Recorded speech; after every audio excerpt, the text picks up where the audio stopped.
Un de mes meilleurs souvenirs au cinéma, en tout cas et un des plus récents, c'est la projection de The Fabelman de Spielberg avec mon fils. Avec cette sensation un peu étrange de voir ce qui est à l'écran et ce qui est dans la salle se mélanger. Euh, J'étais extrêmement émue par le film et mon fils, du même âge que le protagoniste, découvrait l'émotion de sa mère. Enfin, il y avait comme ça une circulation entre le film et notre relation à nous deux qui était extrêmement belle. Voilà.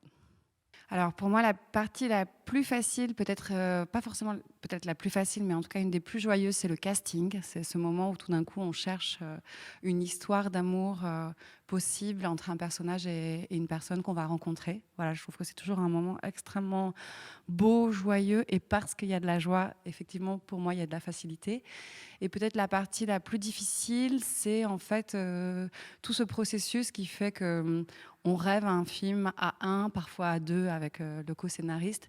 Et après, il va falloir le porter, le déployer, le construire à 30, 40, 50. Voilà, ce processus de passer d'un rêve à un, deux, à un rêve à 60, c'est pour moi la partie la plus lourde, la plus compliquée, la plus éprouvante émotionnellement, pour pouvoir toujours continuer à garder malgré tout ce rêve intime, personnel et puissant pour pouvoir le partager avec les spectateurs. Voilà. Alors moi, je suis née dans une troupe de théâtre et j'ai commencé le cinéma assez tôt, peut-être pour m'éloigner de la vie de cette troupe de théâtre sous chapiteau. Et je crois que le cinéaste Cassavetes m'a réautorisée d'une certaine manière à faire des films de troupe, à faire des films de meute, à faire des films en bande. J'ai retrouvé dans son cinéma ce que je trouvais dans mon enfance, c'est-à-dire le fait que l'art peut être un vrai collectif.